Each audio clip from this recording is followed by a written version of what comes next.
অসমীয়া সমাজৰ পথ প্ৰদৰ্শক, এক শৰণ হৰিনাম ধৰ্মৰ ভেটি প্ৰস্থাপক, নৱ বৈষ্ণৱ যুগৰ প্ৰৱৰ্তক জগতগুৰু শ্ৰীমন্ত শংকৰদেৱৰ শ্ৰীচৰণত প্ৰণিপাত জনায়।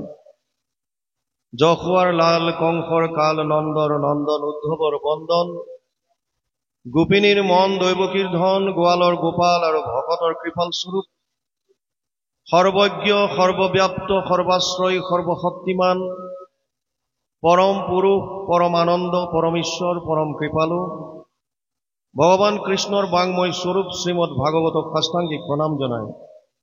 বৈকুণ্ঠৰ কল্পতৰু নাম বস্তু ভাগক সাৰোগত কৰি দেৱৰো দুৰ্লভ নৰতনুধাৰী আজিৰ এই বৈকুণ্ঠ ধামত উপবিষ্ট তথা উপস্থিত পৰম শ্ৰদ্ধাৰ বাপ বান্ধৱ আই মাতৃ যুৱক যুৱতী প্ৰমুখ্যে শিশুসকলৰ শৰীৰত নিৰ্বিৰাজমান দিব্য আত্মাক অন্তৰৰ পৰা সেৱা জনায়। বিষ্ণু বৈষ্ণৱৰ কথাৰে সমৃদ্ধ ভক্তি জ্ঞান আৰু বৈৰাগ্য বৰ্ধনকাৰী শ্ৰীমদ ভাগৱতৰ কিছু চৰ্চা কৰিবৰ বাবে আগবাঢ়িছো। অকমান দিলেতো কমাই দিব। জয় জয়তে শ্ৰী প্ৰাণজিৎ গগৈ বাপজনাৰ গৃহৰ সকলো সদস্য তথা সদস্যাৰ শ্ৰীচৰণত আমি আমাৰ শ্ৰদ্ধা ভৰা সেৱা নিবেদিছো।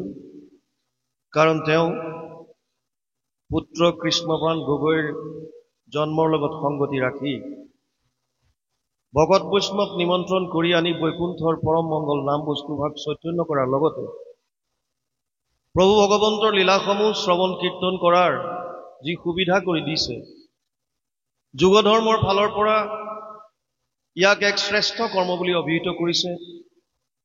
ব্যাসদেৱে ভাগৱতত লিখিছে, কৃতেয়ত ধ্যায়াত বিষ্ণু ত্ৰেতায়াম যজতে মখে দ্বাপৰে পৰিচৰ্যায়াম কলৌ তদ হৰি কীৰ্তনাত। 12:3-52 দ্বাদশ স্কন্ধ 3য় অধ্যায় 52 নম্বৰ শ্লোক। আৰু অনুবাদ কৰিছে মহাপুৰুষ মাধৱদেৱে তেওঁৰ অনবদ্য গ্ৰন্থ নামঘোষাত যুগ ধৰ্ম নিৰ্ণয় 399 পদ জোকাত মাধৱ পুৰুষে লিখিছে, সত্য যুগে ধ্যান, ত্ৰেতা যুগে যজ্ঞ, দ্বাপৰ যুগত পূজা, কলিত হৰিৰ কীৰ্তন বিনাই আওৰ নাহিকে দুজা। যুগ ধৰ্মৰ ফালৰ পৰা কলি যুগত মায়াৰ পৰা পৰিত্ৰাণ পাবৰ বাবে, তিনি তাপৰ পৰা উদ্ধাৰ পাবৰ বাবে, পৰম গতি লাভ কৰিবলৈ বা হৃদয়ত পৰম আনন্দ লাভ কৰিবলৈ যদি কিবা সুগম আৰু সুলভ মাৰ্গ আছে, সেয়া হৈছে কৃষ্ণত একান্ত শৰণ, সমস্ত ভূতৰ প্ৰতি বিষ্ণুময় ভাৱ আৰু ভকতৰ সংগত প্ৰভু ভগৱন্তৰ লীলাসমূহৰ শ্ৰৱণ কীৰ্তন। সেই যিসকলে এনেদৰে উদ্যোগ লৈ ভকত বৈষ্ণৱ নিমন্ত্ৰণ কৰি আনি প্ৰভু ভগৱন্তৰ লীলাসমূহ শ্ৰৱণ কীৰ্তন কৰাৰ সুবিধা কৰি দিয়ে, তেওঁলোক শ্ৰদ্ধাৰ পাত্ৰ, সেৱাৰ যোগ্য। আমি পুনৰবাৰ সেৱকীৰ গৃহৰ সকলো সদস্য তথা সদস্যাৰ শ্ৰীচৰণত আমাৰ শ্ৰদ্ধা ভৰা সেৱা নিবেদিছো। অসমৰ এটা চিনাকি নাম শ্ৰী প্ৰাণজিৎ গগৈ বাপজনা, ভাগৱত ব্যাখ্যাকাৰ হিচাপে এটা সুনাম আছে। আৰু তেওঁৰ গৃহতে আজি ভাগৱতৰ আলোচনা। আমাৰো আজি পৰম সৌভাগ্য, আমি আহি আমাৰ শ্ৰদ্ধাৰ আনন্দ ভৰা বাপজনাৰ মুখাপদ্মে নিগৰিত হোৱা বৈকুণ্ঠৰ পৰম মংগল নাম বস্তুভাগ শুনি আমাৰ হৃদয়খন পবিত্ৰ কৰাৰ সুবিধা পালো। যদিও আমি ছ'চিয়েল মিডিয়া যোগে তেখেতৰ নাম শ্ৰৱণ কৰিছো, কিন্তু প্ৰত্যক্ষভাৱে আজি শুনিবলৈ পাই নিজকে ভাগ্যৱান বুলি ভাবিছো। আজি ইয়াত বিভিন্ন ঠাইৰ বিভিন্ন ভকত বাপ বান্ধৱ আই মাতৃ উপস্থিত হৈছে। বৰ্তমান অসমত ভাগৱতৰ এক জোৱাৰ উঠিছে। চৌদিশে ভাগৱতৰ চৰ্চা চলিছে। অৱশ্যে কোনো কোনো স্থানত অবিৰত ভাগৱত পাঠ বা অখণ্ড ভাগৱত পাঠ হৈছে, আৰু কোনো কোনো ঠাইত ভাগৱতৰ ওপৰত আলোচনা হৈছে। ব্যাসদেৱে পদ্মপুৰাণ, 18খন পুৰাণৰ দ্বিতীয়খন ডাঙৰ পুৰাণ হৈছে পদ্মপুৰাণ, আটাইতকৈ ডাঙৰ পুৰাণখন হৈছে স্কন্দ পুৰাণ, য'ত ৮১,১০০টা শ্লোক আছে। দ্বিতীয়খন ডাঙৰ পুৰাণ হৈছে পদ্ম পুৰাণ, য'ত ৫৫,০০০ শ্লোক আছে। এই পদ্ম পুৰাণৰ শেষৰ খণ্ডটো হৈছে উত্তৰখণ্ড। উত্তৰখণ্ডৰ ভাগৱত মহাত্ম্যত ৬টা অধ্যায়ত তেওঁ ভাগৱতৰ বৰ্ণনা কৰিছিল, আৰু তাত তেওঁ লিখিছে, এতদস্মাৎ পৰম কিঞ্চিত মনশুদ্ধেন বিদ্যতে জন্মান্তৰে ভৱেত পুণ্যম তদা ভাগৱতম লভেত। পদ্মপুৰাণ উত্তৰখণ্ড ভাগৱত মহাত্ম্য প্ৰথম অধ্যায় ১২ নম্বৰ শ্লোক। তাত তেওঁ লিখিছে যে ভাগৱত শ্ৰৱণ মন শুদ্ধিকৰণৰ কাৰণে আটাইতকৈ শ্ৰেষ্ঠ গ্ৰন্থ। ভাগৱততকৈ শ্ৰেষ্ঠ গ্ৰন্থ ভাৱৰ শুদ্ধতাৰ কাৰণে আন একো নাই। কিন্তু এই ভাগৱত শ্ৰৱণ কৰাৰ সুবিধা সেইসকলে পায় যাৰ বহুত জন্মৰ পুণ্যৰ ফল সঞ্চিত হৈ আছে। জন্মান্তৰে ভৱেত পুণ্যম তদা ভাগৱতম লভেত। সেই মৰ্মে চাবলৈ গ'লে আমি যিসকলে ভাগৱত শ্ৰৱণ কৰাৰ সুবিধা পাইছো, আমি সকলো ভাগ্যৱান পুণ্যৱন্ত। আৰু যিটো হাৰত অসমত ভাগৱতৰ চৰ্চা চলিছে, আমি সকলোখিনিয়ে প্ৰায়খিনিয়ে ভাগ্যৱান। আমাৰ ভাৱৰ শুদ্ধতা হ'ব লাগিছিল, মনৰ শুদ্ধতা হ'ব লাগিছিল। কিন্তু যেতিয়া কৰ্মক্ষেত্ৰ আহে, তেতিয়া আমি পৰিলক্ষিত কৰোঁ যে সমাজত এতিয়াও কোনোবা হয়তো পদবীৰ লালসাত, কোনোবা ধন টকা পইচাৰ লালসাত, কোনোবা ৰাজনীতিৰ লালসাত, বিভিন্ন কাৰণতে নহওক কিয়, যেতিয়াই কৰ্মক্ষেত্ৰ আহি যায়, তাত আমি ভাগৱতৰ প্ৰভাৱ দেখা নাপাওঁ। মানে যেনেকৈ ৰেলৱে শ্ৰী দুডাল, ট্ৰেক দুডাল সমান্তৰালভাৱে গৈ আছে, ইডালৰ সৈতে সিডালৰ মিল নাই, আমাৰ ধৰ্ম আৰু কৰ্ম তেনেকৈ দুডাল বেলেগে বেলেগে গৈ থকাৰ নিচিনা পৰিলক্ষিত হৈছে। নহলে ভাগৱত শুনিলে যদি ভাৱৰ শুদ্ধতাই হয়, ভাৱৰে প্ৰতিস্ফলন আমাৰ কৰ্মত ঘটিব লাগে। কিন্তু কৰ্ম যেতিয়া আমি দেখো যে তাততো কোনো ধৰণৰ ধৰ্মৰ প্ৰভাৱেই পৰা নাই, তাৰ মানে ইয়াৰ কাৰণ কেইবাটাও হ'ব পাৰে। ১ নম্বৰ কাৰণ, যদিও আমি শুনিছো, হয়তো যেনেকৈ শ্ৰৱণ কৰিব লাগে ভাগৱত তেনেকৈ আমি কৰিব পৰা নাই। ২ নম্বৰ কাৰণ এটা হ'ব পাৰে, যিসকল আলোচক, আমি নিজকে ব্যাখ্যাকাৰ বুলি নাভাবো, যদিও আপোনালোকে কয়, আলোচনা কৰোঁ, ভাগৱতৰ আলোচক আমাৰ দৰে যিসকলক আপোনালোকে নিমন্ত্ৰণ দিয়ে, আমি হয়তো ভাগৱতৰ তত্ত্বসমূহ শ্ৰোতাৰ হৃদয় স্পৰ্শ কৰি সুমুৱাই দিয়াত বিফল হৈছো। হয়তো তৃতীয় এটা কাৰণ হ'ব পাৰে, যদিও অসমৰ চৌদিশে ভাগৱতৰ চৰ্চা চলিছে, এতিয়াও হয়তো এটা চামে নিজকে ভাগৱত শ্ৰৱণ কৰাৰ পৰা আঁতৰাই ৰাখিছে। আৰু নহলে চতুৰ্থ কাৰণ, শুনাটো শুনিছো, বুজাটো বুজিছো, কিন্তু আমি নামানো, কি কৰ কৰ। ভগৱান কৃষ্ণই শান্তিদূত হৈ যাওঁতে দুৰ্যোধনক কৈছিল, হে দুৰ্যোধন, তুমি জানানে নাই ধৰ্ম কি? দুৰ্যোধনে কৈছে, জানামি ধৰ্মম নাচামে প্ৰবৃত্তি। অধৰ্ম কি জানানে নাই? জানামি অধৰ্মম নাচামে নিবৃত্তি। কেনাপি দেবেনা হৃদি স্থিতম যথা নিয়োজয়সি তথা কৰোমি। মহাপুৰুষ মাধৱদেৱে ঘোষাত এইজোকা শ্লোকৰ অনুবাদ কৰি ৰাখি দিলে, ধৰ্মক জানো মই তথাপি প্ৰবৃত্তি নাই, অধৰ্মত নিবৃত্তি নহয়। সুবিধা এটা ললে হৃদিস্থিত হোৱা তুমি যেন কৰাবাহা স্বামী, ঋষিকেশ কৰিব তেনেয়। জানো ধৰ্ম, মানিবলৈ ইচ্ছা নাই। যদি আমি যেনেকৈ শুনিব লাগে তেনেকৈ শুনিব পৰা নাই, ইমানকৈ শ্ৰৱণ কৰিছো, তথাপিও হৃদয়ত প্ৰভাৱ যদি পৰা নাই, মূল কাৰণ কি হ'ব পাৰে? গীতাত অৰ্জুনক কৈছে, হে অৰ্জুন, শ্ৰদ্ধাৱান লব্ধতে জ্ঞানম তৎপৰে সং যতেন্দ্ৰিয় জ্ঞানম লব্ধোৱা পৰম শান্তিম চিৰেণ অধিগচ্ছতি। ৪ৰ্থ অধ্যায় ৩৯ নম্বৰ শ্লোক গীতা। হে অৰ্জুন, যিজন শ্ৰদ্ধাৱান সেইজনেহে জ্ঞান লাভ কৰিব পাৰিব। ভাগৱতৰ তত্ত্বসমূহ বুজিবৰ কাৰণে, ভাগৱতৰ পৰা জ্ঞান ল'বৰ কাৰণে ভাগৱতৰ প্ৰতি শ্ৰদ্ধা লাগিব। নহলে এটা অনুষ্ঠানৰ দৰে আমি যাওঁ, অনুষ্ঠানৰ দৰে শ্ৰোতা হৈছো, বক্তা হৈছো, শুনিব লাগে শুনিছো, কোৱাজনে কৈছে, অনুষ্ঠান শেষ হৈছে আৰু খোৱা বোৱা কৰিলো, বছ হৈ গ'ল। এনেকৈ চলি আহি আছে। শ্ৰদ্ধা কেতিয়া আহিব?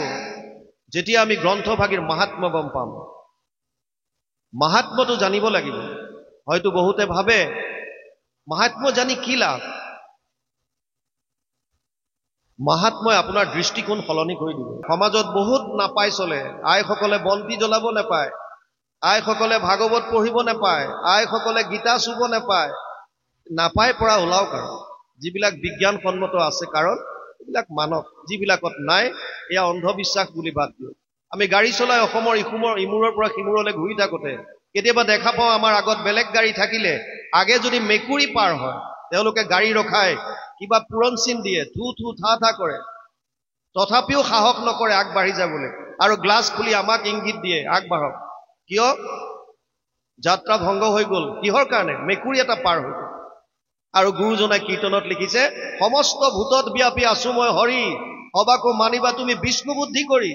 আৰু তাৰো ওপৰত গৈ কৈছে, কুকুৰ শৃগাল গৰ্দৰ ভৰো আত্মাৰাম, জানিয়া সবাকো কৰি কৰিব প্ৰণাম। যিজন গুৰুজনাই সমস্ত জীৱক বিষ্ণুময় ভাৱ কৰি ৰাখিবলৈ দিছে, সেই তেনেকুৱা ভাৱখিনি আমি নলৈ এটা মেকুৰীক দেখি অমংগল বুলি ভাবিছো। কোনো লজিক নাই, অন্ধবিশ্বাস। অজস্ৰ গ্ৰন্থ আছে, তাৰ ভিতৰত ভাগৱত ভাগৰে ইমান চৰ্চা কিয় হৈছে? ভাগৱতত এনেকুৱা কি মাহাত্ম্য আছে? ব্যাসদেৱে পদ্ম পুৰাণত 6টা অধ্যায়ত ভাগৱত মাহাত্ম্য বৰ্ণন কৰিছে।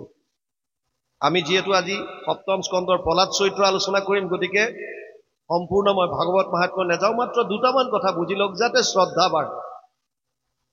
ব্যাসদেৱে কৈছে, যত্ৰ যত্ৰ ভাগৱতী বৰ্ত ভক্তি আদিকম ব্ৰজেত, কথা শব্দম সমকৰণম তত্ৰিকম তৰুণয়েত। পদ্মপুৰাণ উত্তৰখণ্ড ভাগৱত মাহাত্ম্য 3য় অধ্যায় 9 নম্বৰ শ্লোক। য'ত য'ত ভাগৱতৰ চৰ্চা হয়, যত্ৰ যত্ৰ ভাগৱতী বৰ্ত ভক্তি আদি কাম ব্ৰজেত, তালৈ ভক্তি আদিৰ আগমন ঘটে। ভক্তি আদি মানে ভক্তি, জ্ঞান আৰু বৈৰাগ্য, 3টা বস্তুৰ আগমন ঘটে। আৰু আজি ইয়াত আপোনাসৱৰ শ্ৰোতাৰ হৃদয়ত ইতিমধ্যে ভক্তি, জ্ঞান আৰু বৈৰাগ্য থিতাপি ললে। এতিয়া যিমান ভাগৱতৰ কথা শুনিব, কথাৰ শব্দম সমকৰণম তত্ৰিকম তৰুণয়েত, আপোনালোকৰ হৃদয়ত এই 3টা বস্তু তৰুণ হৈ গৈ থাকিব। কি? ভক্তি বৃদ্ধি হ'ব, জ্ঞান বাঢ়িব, আৰু ভোগবাদৰ প্ৰতি বৈৰাগ্য ভাৱ আহিব। ব্যাসদেৱে কৈছে, কথা ভাগৱতস্যাপি নিত্যম ভৱতি যত গৃহে, তদ গৃহম তীৰ্থ ৰূপম হি বাসতম পাপনাশনম। পদ্মপুৰাণ উত্তৰখণ্ড ভাগৱত মাহাত্ম্য 3য় অধ্যায় 29 নম্বৰ শ্লোক। যিখন ঘৰত সদায় ভাগৱতৰ চৰ্চা হয়, এনেকৈ ব্যক্তিগতভাৱে হওক, ৰাজহুৱাভাৱে হওক, বছৰত হয়তো আমি এখন গাঁৱত এবাৰ বা দুবাৰ পাতিলে, ব্যক্তিগতভাৱে 2-4 বাৰ হ'ল, 365 দিনৰ 5 দিন শ্ৰৱণ কৰিলে কি হ'ব? ভাগৱত এখন মহাসাগৰ, শ্ৰীমদ ভাগৱত অৰ্ণৱম। এই 3 ঘণ্টাত কোনোবা এটা কোণত অকণমান আমি থেপ থেপাই গাটো তিয়াব পাৰিম। সাগৰৰ গভীৰতাত যদি সোমাব বিচাৰে, ভাগৱতত যদি আপোনালোকে সম্পূৰ্ণৰূপে স্নান কৰিব বিচাৰে, সদায় ভাগৱতৰ অধ্যয়ন কৰিবলৈ লওক। অকণমানেই হওক, শ্লোকাৰ্ধম শ্লোক পদম শ্ৰীমদ ভাগৱত উদ্ভৱম, অকণমানেই হওক, সদায়। আৰু যদি আমি ভাগৱতৰ লগত সম্পৰ্ক ৰাখোঁ, পুৱা গধূলি যেতিয়াই হওক অকণমানো যদি আমি অধ্যয়ন কৰোঁ, ব্যাসদেৱে পদ্মপুৰাণত লিখি থৈ গৈছে, আপোনাৰ ঘৰখনেই তীৰ্থক্ষেত্ৰ হ'ব। আপুনি বেলেগে তীৰ্থ ভ্ৰমণ কৰিবলৈ যোৱাৰ কোনো প্ৰয়োজন নাই। সেইকাৰণে গুৰুজনাই তীৰ্থ ভ্ৰমণত গুৰুত্ব দিয়া নাই। আপোনাৰ নিজৰ ঘৰখন তীৰ্থক্ষেত্ৰ কৰক। আৰু তেতিয়া আমাৰ গৃহত জানি বা অজানিতে হোৱা যিকোনো যদি কিবাত যদি পাপ আছিল, সমস্ত পাপৰ পৰা আমি পৰিত্ৰাণ পাব পাৰিম। ভাগৱত ভগৱান কৃষ্ণৰ বাংময় মূৰ্তি বুলি কোৱা হয়।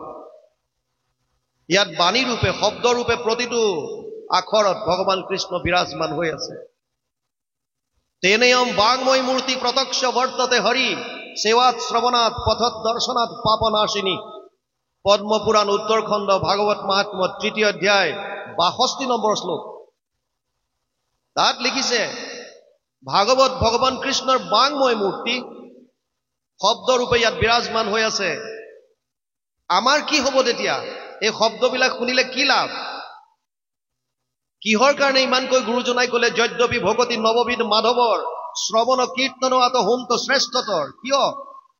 কিয় দিলে কেৱল শ্ৰৱণ কীৰ্তন?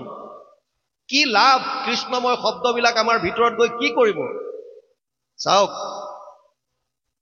বিজ্ঞানসন্মতভাৱে বুজক। আপোনাক মোক যেতিয়া কোনোবাই কয় বাপজনা আজি বৰ ধুনীয়া লাগিছে, আইগৰাকী আপোনাৰ কাপোৰযোৰ ইমান সুন্দৰ, আমি উৎফুল্লিত হওঁ, প্ৰফুল্লিত হৈ যাওঁ। আৰু যদি কয় যে আপোনাক বেয়াকৈ, আপুনি শুনিব নিবিচৰা কিবা এটা, তেতিয়া আমাৰ দুখ লাগে, ক্ৰোধ উঠে। কিয়? তেওঁতো কেৱল শব্দ প্ৰয়োগ কৰিছে, শব্দত ইমান জোৰ। এই শব্দকেইটা কৰ্ণৰ পথে ভিতৰত গৈ আপোনাৰ মোৰ হৃদয়ত এটা ৰসায়নৰ সৃষ্টি কৰে, কেমেষ্ট্ৰি। আৰু যদি সেই সৃষ্টি অনুকূল হয়, আমি বিচৰা ধৰণে হয়, তেতিয়াহ'লে আমাৰ ভাল লাগে। আৰু যদি আমি বিচৰা ধৰণে নহয়, তেতিয়া আমাৰ বেয়া লাগে বা ক্ৰোধ উঠে। সাধাৰণ গ্ৰাম্য কথাই যদি আমাৰ হৃদয়ত প্ৰৱেশ কৰি ৰসায়নৰ সৃষ্টি কৰিব পাৰে, মহাপুৰুষ মাধৱদেৱে কৈছে কৃষ্ণ কথা ভিতৰত সোমালে কি হ'ব? ঘোষাত লিখিছে কৰ্ণপথে ভকতৰ হিয়াত প্ৰৱেশী হৰি দুৰ্বাসনা হৰে সমস্তই জলৰ যতেক মল যেহেন শৰৎকালে স্বভাৱতে নিৰ্মল কৰয়। হৃদয় পবিত্ৰ কৰিব। আৰু সেইকাৰণেই ব্যাসদেৱে লিখিছে এতদস্মাৎ পৰম কিঞ্চিত মনশুদ্ধে না বিদ্যতে। পদ্মপুৰাণ উত্তৰখণ্ড ভাগৱত মহাত্ম্যৰ প্ৰথম অধ্যায় 12 নম্বৰ শ্লোক। ভাগৱততকৈ শ্ৰেষ্ঠ গ্ৰন্থ মন শুদ্ধিকৰণৰ কাৰণে আন একো নাই। কাৰণ কৃষ্ণময় শব্দ এয়া। আপুনি মাত্ৰ শ্ৰদ্ধাৰে শ্ৰৱণ কৰক, হৃদয়ত যাবলৈ দিয়ক, বাকীখিনি কাম নিজে নিজে হ'ব। আপুনি মাত্ৰ মনটো শ্ৰদ্ধা সহকাৰে এই শ্ৰৱণত দিয়ক। ভাগৱত সমস্ত শাস্ত্ৰৰ সাৰ। আমি যদিও নিজকে হিন্দু ধৰ্ম বুলি কওঁ, আচলতে আমাৰ ধৰ্মটো সনাতন। সিন্ধু নদীৰ পাৰত যিমানখিনি যিকোনো ধৰ্মৰ লোক যেতিয়া আছিল, পাৰ্চিয়ানবিলাকে হিন্দু শব্দটো উচ্চাৰণ কৰিব নোৱাৰি হিন্দু হিন্দু কৈছিল। কালৰ সোঁতত আমি সনাতন পন্থীখিনিয়ে হিন্দু নিজকে কোৱা হলো। যি কি নহওক, আমাৰ মূল হৈছে বেদ। বেদ কোনো লিখা নাই, অপৌৰুষেয়। গুৰুজনাই কীৰ্তনত লিখিছে জগত সংহৰি সুতি আছে নাৰায়ণ, প্ৰথম নিশ্বাসে বাজ ভৈলা বেদগণ। বেদস্তুতি তাত লিখিছে যে প্ৰথম নিশ্বাসত বেদ বাহিৰ হৈছে, আৰু এই বেদক বিস্তাৰ কৰিছে ব্যাসদেৱে, গতিকে ব্যাস নাম পালে তেওঁ। বেদ 4খন, ঋক সাম যজুৰ অথৰ্বৈক্য চতুৰ্বেদ ঊৰ্ধ্বতে, ভাৰত পুৰাণম চ পঞ্চম বেদ উচ্যতে। 1:4:20 প্ৰথম স্কন্ধ 4ৰ্থ অধ্যায় 20 নম্বৰ শ্লোক ভাগৱত। তাত লিখিছে ঋক বেদ, সামবেদ, যজুৰ্বেদ আৰু অথৰ্ববেদ যদিও 4খন বেদ বুলি কোৱা হয়, মহাভাৰত আৰু পুৰাণসমূহক পঞ্চম বেদ বুলি ঘোষণা কৰিছে। এই বেদৰ 4টা ভাগ আছে, সংহিতা, ব্ৰাহ্মণ্য, আৰণ্যক আৰু বেদান্ত। বেদান্তক উপনিষদবিলাকক কয়। বেদৰ সাৰবিলাক আছে উপনিষদত, অৰ্থাৎ বেদান্তত। আৰু যিজন ব্যাসদেৱে বেদান্তৰ বিস্তাৰ কৰিছে, তেওঁৱে ভাগৱতত লিখিছে সৰ্ব বেদান্ত সাৰম হি শ্ৰী ভাগৱতম ইষ্যতে য়স্য ৰসামৃত তৃপ্তস্য নান অন্যত্ৰ ৰতি ক্বচিত। 12, 13, 15 দ্বাদশ স্কন্ধ 13 অধ্যায় 15 নম্বৰ শ্লোক অনুবাদ কৰিছে মহাপুৰুষ মাধৱদেৱে ঘোষাত 18 নম্বৰ পদজোকা। সমস্ত বেদান্ত সাৰ মহাভাগৱত শাস্ত্ৰ, ইহাৰ অমৃত ৰস পায়, পৰম সন্তোষে পান কৰিলে যিজনে তাৰ অন্যত্ৰ ৰসত ৰতি নাই। তাৰ মানে বেদৰ সাৰ যদি বেদান্ত হয়, তেতিয়াহ'লে বেদান্তৰ সাৰ ভাগৱত। সেইকাৰণে আমি ভাগৱত শ্ৰৱণ কৰিব লাগে। আমাৰ 2খন মহাকাব্য আছে, ৰামায়ণ আৰু মহাভাৰত। মহাভাৰতৰ ভিতৰত এটা পৰ্ব আছে ভীষ্ম পৰ্ব।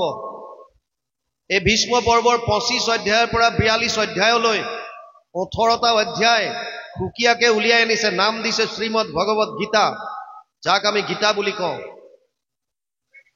এতিয়া ভাগৱত যদি আমি শ্ৰৱণ কৰোঁ, তেতিয়াহ'লে ভাগৱতত আপোনালোকে ৰামায়ণৰ কথাও পাব, মহাভাৰতৰ কথাও পাব, গীতাৰ কথাও পাব আৰু উপনিষদৰ কথাও পাব। তাৰ মানে সমস্ত শাস্ত্ৰৰ সাৰ ভাগৱতৰ মাজতে থুপ খুৱাই থৈছে। সেইকাৰণে আমি ভাগৱত শ্ৰৱণ কৰিব লাগে। যি কি নহওক ভাগৱতত সোমাও। মূল ভাগৱত সংস্কৃত, 12টা স্কন্ধ, 335টা অধ্যায়, 5,96,000 শব্দ, 18,000 শ্লোক, 10টা লক্ষণ। অত্ৰ স্বৰ্গ বিসৰ্গ স্থানম পোষণম উতয় মনন্তৰে অনুকথা নিৰোধ মুক্তিৰ আশ্ৰয়, 10টা লক্ষণ। 2:10:1 দ্বিতীয় স্কন্ধ 10ম অধ্যায় 1ম শ্লোক। 10টা লক্ষণ ভাগৱতত আছে।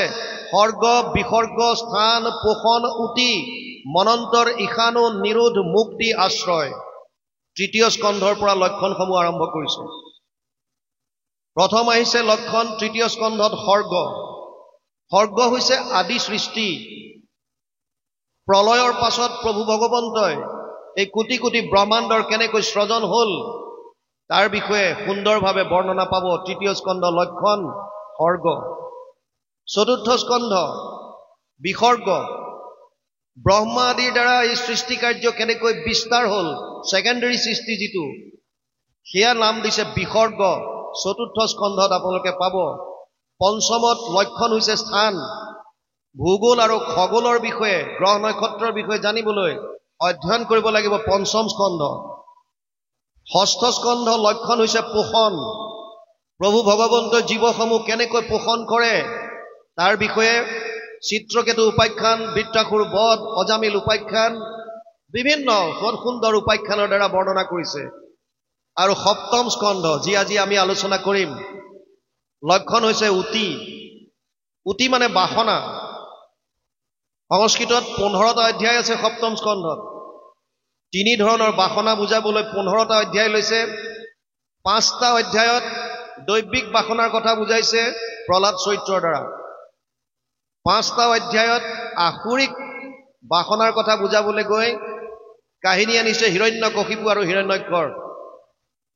আৰু 5টা অধ্যায়ত মানৱীয় বাসনাৰ কথা বৰ্ণনা কৰিছে, য'ত বৰ্ণাশ্ৰম ধৰ্মৰ কথা আছে। যদিও সংস্কৃত ভাগৱতত আছে, অনুবাদ কৰোঁতে বৰ্ণাশ্ৰম ধৰ্মৰ কথাখিনি অনা নাই। কিয়? কাৰণ ভক্তি মাৰ্গত এই বৰ্ণ আৰু আশ্ৰমৰ প্ৰয়োজন নাই। মহাপুৰুষ মাধৱদেৱে কৈছে, নহো জানা আমি 4 জাতি 4 আশ্ৰমে নহো আতি। তেতিয়াহ'লে আমি কি? আমাৰ কি জাতটো কি? কোন জাতিত পৰিম? দাসৰো দাস, তান দাস ভৈলো আমি। তুমি স্বামী, আমি তোমাৰ দাস। আমাৰ এটাই জাতি, সকলো ভকত, আমাৰ মাজত উচ্চ নিচ নাই একো। সেইকাৰণে বৰ্ণাশ্ৰম ধৰ্মৰ কথাখিনি অনুবাদ কৰা নাই। অষ্টম স্কন্ধ লক্ষণ হৈছে মনন্তৰ। মনু আৰু মনুপুত্ৰসকলৰ বিষয়ে সুন্দৰভাৱে বৰ্ণনা কৰিছে অষ্টমত। নৱম স্কন্ধ ঈশানু। চন্দ্ৰবংশ, সূৰ্যবংশৰ বিভিন্ন ৰজা মহাৰাজাৰ বিষয়ে জানিবলৈ ইচ্ছা কৰিলে আপোনালোকে অধ্যয়ন কৰিব লাগিব নৱম স্কন্ধ। দশম স্কন্ধ লক্ষণ হৈছে নিৰোধ। 335টা মূল অধ্যায়ৰ 90টা অধ্যায় আছে দশমত। ভগৱান কৃষ্ণৰ জন্মৰ পৰা বিভিন্ন লীলা এই দশম স্কন্ধত সুন্দৰভাৱে বৰ্ণনা আছে। 90টা অধ্যায় থকাৰ কাৰণে 3টা ভাগ কৰিছে, আদি চোৱা, মধ্য চোৱা আৰু শেষ চোৱা। একাদশ স্কন্ধ লক্ষণ হৈছে মুক্তি। জীৱই মুক্তি কেনেকৈ পাব তাৰ বিষয়ে একাদশ স্কন্ধত সুন্দৰভাৱে নিমি নৱসিদ্ধ সংবাদ, কৃষ্ণ উদ্ধৱ সংবাদ, বৰ সুন্দৰ সুন্দৰ তত্ত্ব কথাৰে ভৰি আছে একাদশ। আৰু দ্বাদশ স্কন্ধ লক্ষণ হৈছে আশ্ৰয়। শৰণ ক'ত ল'ম?